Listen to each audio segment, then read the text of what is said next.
Ladies and gentlemen, thank you so much for being here today. I want to start off by saying some additional thank yous. I want to start by saying thank you to the Honorable Pierre Pollievre for taking the time to come and see us. It's incredible to see you, sir.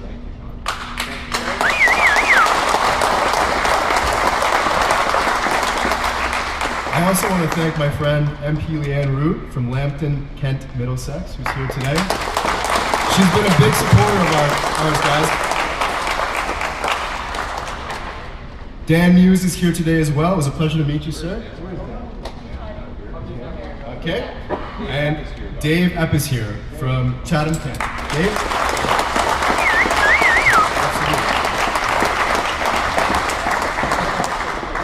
Yeah, come on. We built it, so it's not going to collapse, don't worry. And lastly, Ned Kirk. Thank you so much for being here. It's a pleasure. As a candidate for Hamilton East and Stony Creek. So just before I hand it over to Ned, I want to thank the group for being here today. At one time, Ontario was the epicenter for shipbuilding in this country. And as you all know, we've been doing some great work with repair projects, but as of today, we haven't received any major new build contracts for the National Shipbuilding Strategy. And Canada needs our help. And so we need to bring awareness and drive support for our shipyard here in Hamilton, in St. Catharines, and in Thunder Bay, because we can help Canada, and we can all have a generation worth of work to make sure that these shipyards are in great shape, and with this crew here, I think that's possible. So thank you so much, and I'm going to hand it over to Ned now to introduce Pierre Pollievre. Thank you.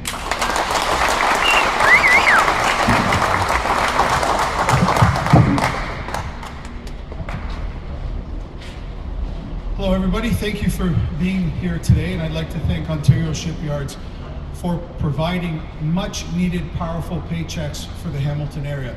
Thank you very much, guys, for all the hard work that you're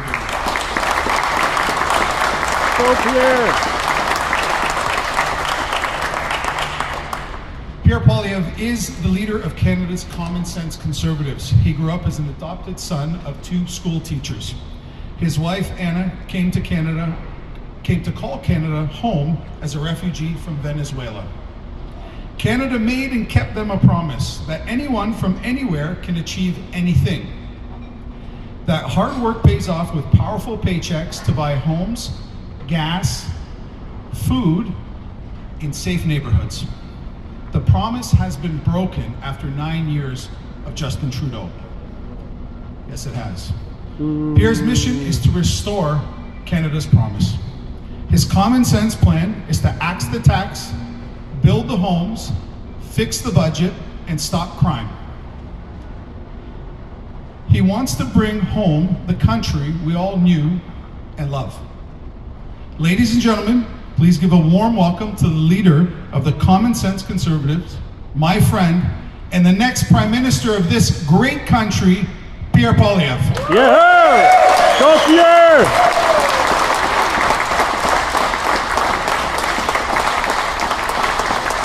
Very much to Common Sense Conservative candidate and future MP Ned Kirk, to Common Sense Conservative MPs Leanne Rood and Dave Epp, and thanks to Sean and everybody here at the Ontario Shipyards, the people who literally build our country. We want to make this country work again for the people who do the work, and those are the people in this room. Thank you very much for hosting me and sharing your wisdom.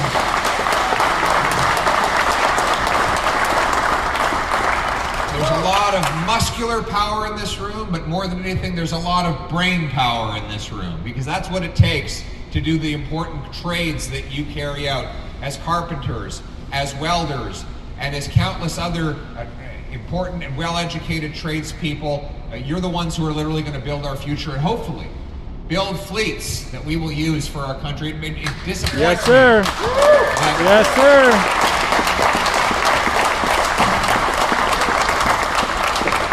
And so far, the Trudeau government has left you out. But we know that here at this shipyard, you have the capacity to do almost anything. And I can't wait to work with you, Sean, and your team, and these great workers in the many days ahead. You know, it struck me the other day, I did a little bit of arithmetic, and if you go to the Government of Canada's Job Bank website, they tell you what each job pays. You do the arithmetic from the hourly wage through to the annual salary. A carpenter makes about 80 grand a year. Oh, I think I'm setting off alarm bells here, Sean. There's a lot of alarms that should be going off with how bad things are in this country right now. Oh, yeah. But about $80,000 for a carpenter. That means that the average carpenter cannot afford the average home.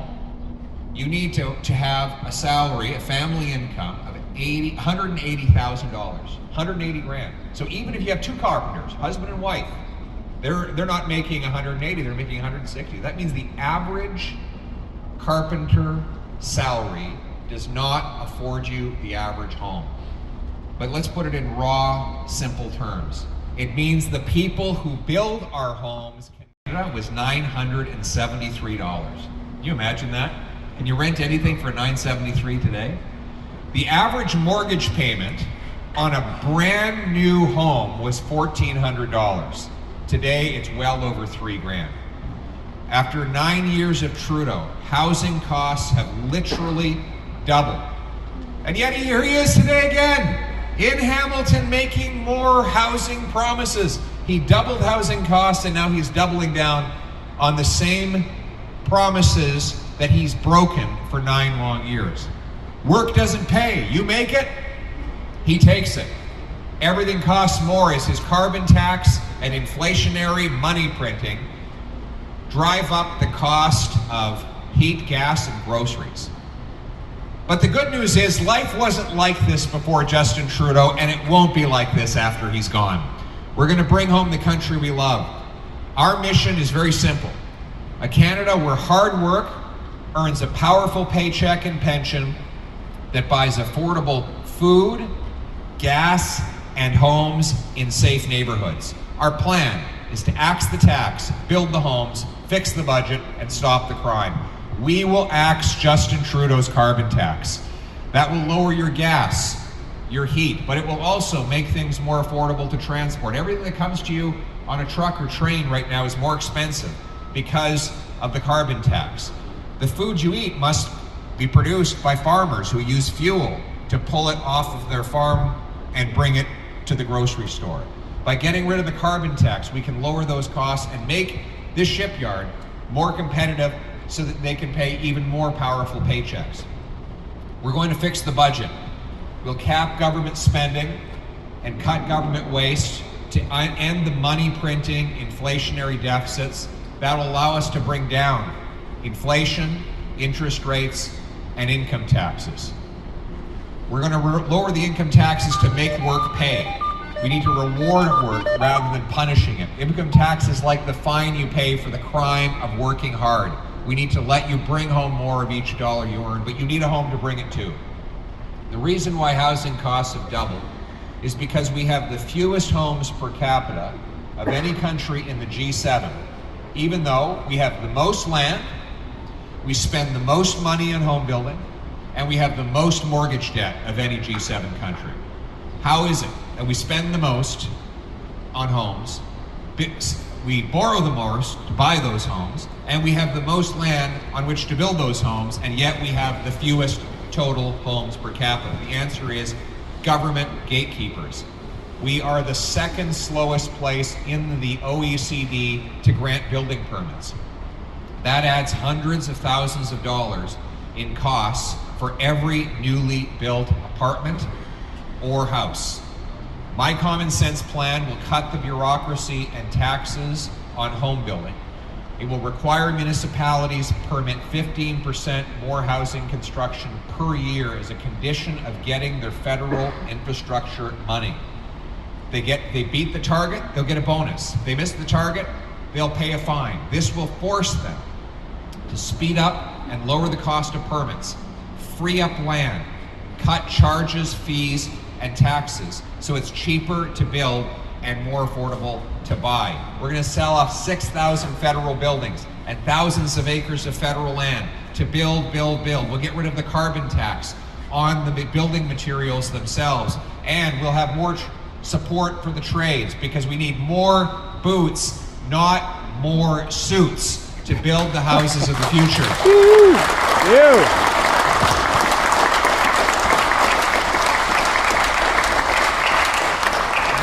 Work with the provinces to get better Red Seal material into our classrooms for our kids so they can start pre-apprenticeships and apprenticeships before they even get their high school diplomas. And we're going to pass the Tax Fairness for Traveling Trades Workers Act, which will allow those in the trades who travel to work sites to write off the full cost of their transportation, accommodations, and food. Because if CEOs can write off the cost of their private jet, surely the welders and pipe fitters and carpenters should be able to write off the cost of going to their job sites. Yes, sir.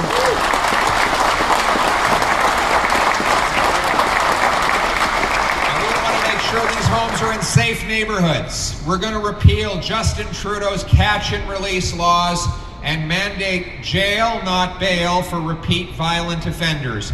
We'll give treatment and recovery, not legalized and subsidized crack, meth, and heroin in our parks and in our hospitals. And we're going to seal the borders and secure our ports to stop criminals from bringing illegal guns and drugs in and taking stolen cars out. And we'll pay for it by canceling the ridiculous multi-billion-dollar gun grab that goes after law-abiding, licensed, trained, and tested sport shooters and hunters. If you responsibly use your firearms with a license, I will assure that you can keep them and you can go about your life and enjoy your property responsibly and safely.